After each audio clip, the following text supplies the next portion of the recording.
Secara pribadi yang dinikmati IW, RR, dan RC sejumlah sekitar 18,8 miliar.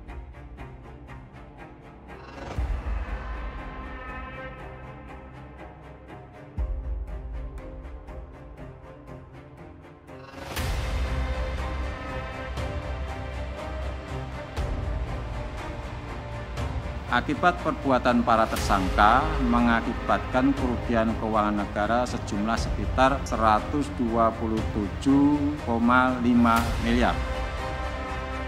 PT PTP membuat satu konsorsium sebagai formalitas dan tidak pernah sama sekali melakukan kegiatan distribusi bantuan sosial beras. Korupsi beras bansos meningkat, negara rugi hingga ratusan miliar. Komisi Pemberantasan Korupsi menahan 3 tersangka terkait kasus korupsi beras bansos di Kementerian Sosial atau Kemensos. Kasus ini merugikan keuangan negara hingga ratusan miliar.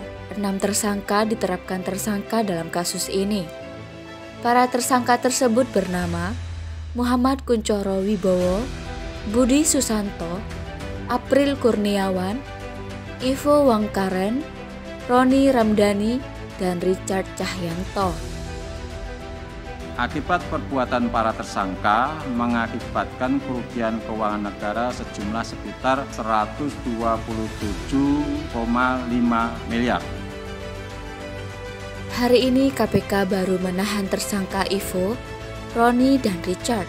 Kasus ini berawal saat Kemensos mengirim surat kepada PT Bandagara Reksa atau BGR pada 2020 untuk penyusunan anggaran kegiatan penyaluran bantuan sosial beras di Kemensos.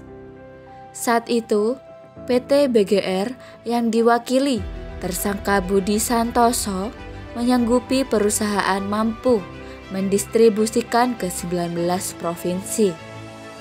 Budi Susanto meminta kepada April Kurniawan mencari rekan untuk menjadi rekan pendamping. Tersangka Ivo Wangkaren dan Roni Ramdhani memasukkan penawaran harga menggunakan PT Danamon Indonesia Berkah atau DIP Persero dalam pendampingan penyaluran beras bantuan sosial tersebut. Kemudian Kemensos menunjuk PT PGR sebagai distributor bantuan sosial beras dan berlanjut dengan penandatanganan surat perjanjian pelaksanaan pekerjaan penyaluran bantuan sosial beras untuk keluarga penerima manfaat program Keluarga Harapan dalam rangka penanganan dampak COVID-19 dengan nilai kontrak sebesar 326 miliar rupiah.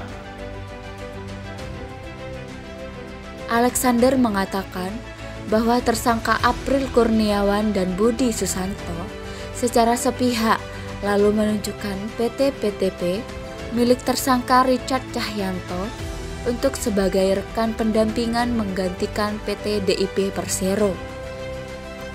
Akal bulus yang dilakukan akhirnya diketahui oleh pihak tersangka lainnya. Dalam penyusunan kontrak, konsultan pendamping antara PT BGR dengan PT PTP tidak dilakukan kajian dan perhitungan yang jelas dan sepenuhnya ditentukan secara sepihak oleh MKW. Ditambah dengan tanggal kontrak juga disepakati untuk dibuat mundur atau backdate. Atas ide IW, RR, dan RC, PT PTP membuat satu konsorsium sebagai formalitas dan tidak pernah sama sekali melakukan kegiatan distribusi bantuan sosial beras. Penyidik Komisi Pemberantasan Korupsi lalu mengungkapkan bahwa adanya uang 125 miliar yang ditarik dari PT PTP yang penggunaannya tidak terkait dengan penyaluran distribusi beras bansos Kementerian Sosial. Secara pribadi yang dinikmati IW, RR, dan RC sejumlah sekitar 18,8 miliar. Ketiga tersangka yang ditahan hari ini diduga turut menerima aliran uang hingga belasan miliar rupiah.